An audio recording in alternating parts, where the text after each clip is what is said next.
India is an emerging economic powerhouse.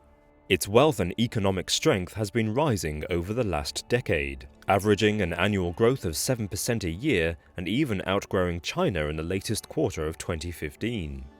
As part of its overall plan to become one of the next superpowers, India has been using some of its annual $2 trillion GDP to build up its military prowess. Already it has the third largest army in the world, with around 1.3 million personnel.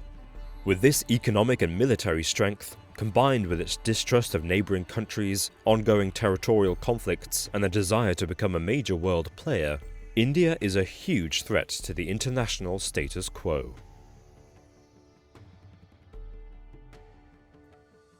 India is in the middle of a power struggle in Asia, caught between the rise of China and the ever-present nuclear power of Pakistan. It's predicted that by 2030, India will overtake the United States and Europe in terms of GDP, technological investment, and military spending. The battle to become one of the most dominant countries in Asia has begun. The Ditchley Foundation in the UK believe that the risk of conflict is very likely, directly citing the India-Pakistan relationship as a potential spark for conflict in the whole region. In the 2001 bombing of the Indian Parliament by Islamic extremists, 12 people were killed. India responded by mobilizing its largest force since the 1971 Indo-Pakistani War, sending this force to fight against the Jaish-e-Mohammed terrorists. Some Indian politicians called for action against Pakistan, as they claimed the country was involved in arming and training the militant group. Although recently tension has died down somewhat between the two countries, their relationship is still volatile.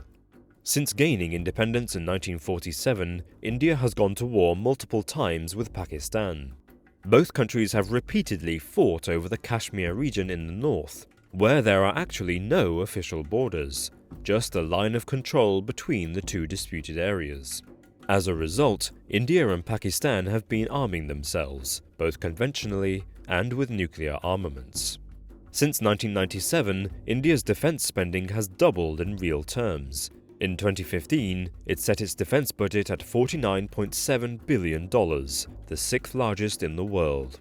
The Global Firepower database now estimates that India has the fourth most powerful army, behind only the USA, Russia, and China.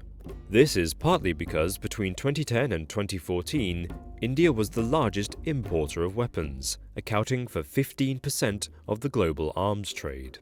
Pakistan's capital, Islamabad, is now under pressure to increase its nuclear stockpile as a deterrent, as well as potentially building short-range missile systems and low-yield warheads for a closer, more targeted attack on its rival.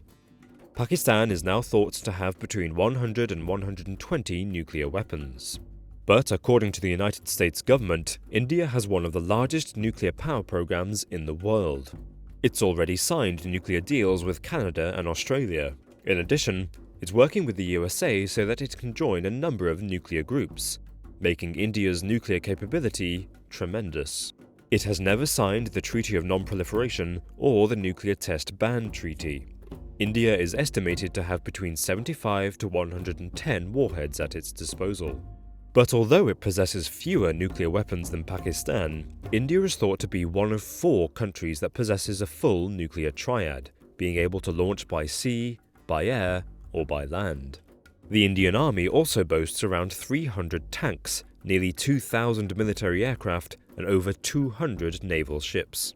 It's not implausible to predict that a new India-Pakistan conflict could trigger a nuclear war.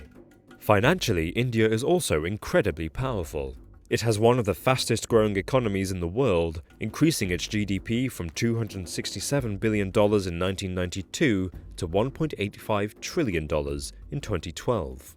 The World Bank for GDP predicts India will control 20% of the world's share of money by 2040, lagging behind only China.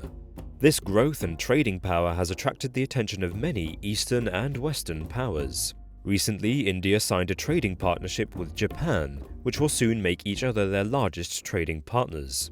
India also has deals with Russia, America, Indonesia, Australia, South Korea, and several other countries. India's strategic partnerships allow it to experiment with many different political ties. whilst not overcommitting to an arrangement that may affect their aim of becoming a major global influence.